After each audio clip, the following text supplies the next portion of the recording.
Por quê? É um assunto que já começou meio esquisito, de uma galera dizendo que não era uma medida adequada para vir da Fazenda. E o ministro da Fazenda dizendo assim, oh, gente, nós estamos numa situação que você tem gastos, você tem que fechar as contas, a gente tem que procurar alternativas. Vamos dialogar, Congresso Nacional, vamos dialogar. Aí dialogaram, hablaram e o Congresso Nacional fez o quê? Pautou e derrubou o decreto. O que os especialistas dizem? Judicializar é bom, é ruim? O que você ouviu, Mega?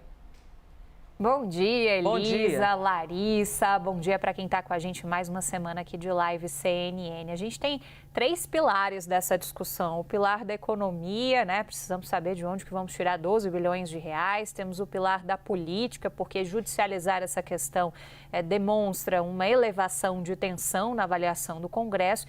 E a gente tem o olhar jurídico também. É daquelas discussões áridas, Elisa, lá do direito tributário, e a nossa missão aqui é tentar simplificar um pouco o que a gente ouviu de diferentes pontos de vista, de quem entende desse assunto do ponto de vista do direito tributário.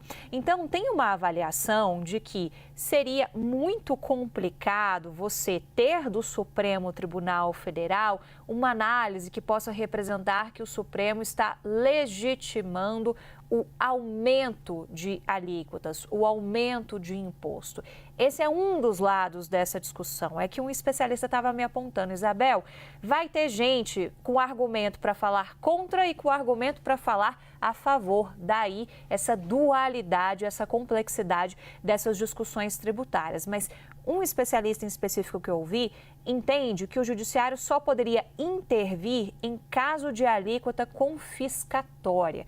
Então, é um dos cenários que a gente tem. O outro cenário, passado por outro especialista, vem no sentido de que o Congresso Nacional tem a prerrogativa de ir lá e rever um ato do Poder Executivo, mas tem uma certa extrapolação também nessa análise, porque há a interpretação de que, ao editar esse decreto do IOF, o presidente Lula não ultrapassou, não exagerou nas suas próprias competências. Então, isso é um outro lado que também serve de munição para análise oposta em relação a esse assunto.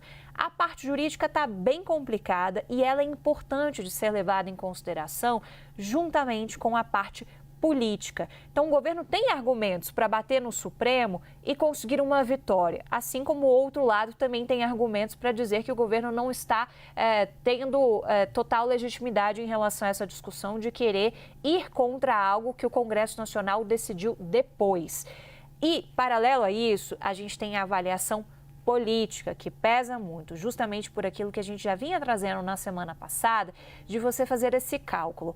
Será que vale a pena, por mais que eu possa ter razão, eu bater na porta do Supremo, envolver um terceiro poder nessa discussão, elevar ainda mais as temperaturas de pressão que já estão muito altas, as condições de temperatura e pressão, lembra lá das aulas de química da escola, elas estão altíssimas, está tudo desordenado.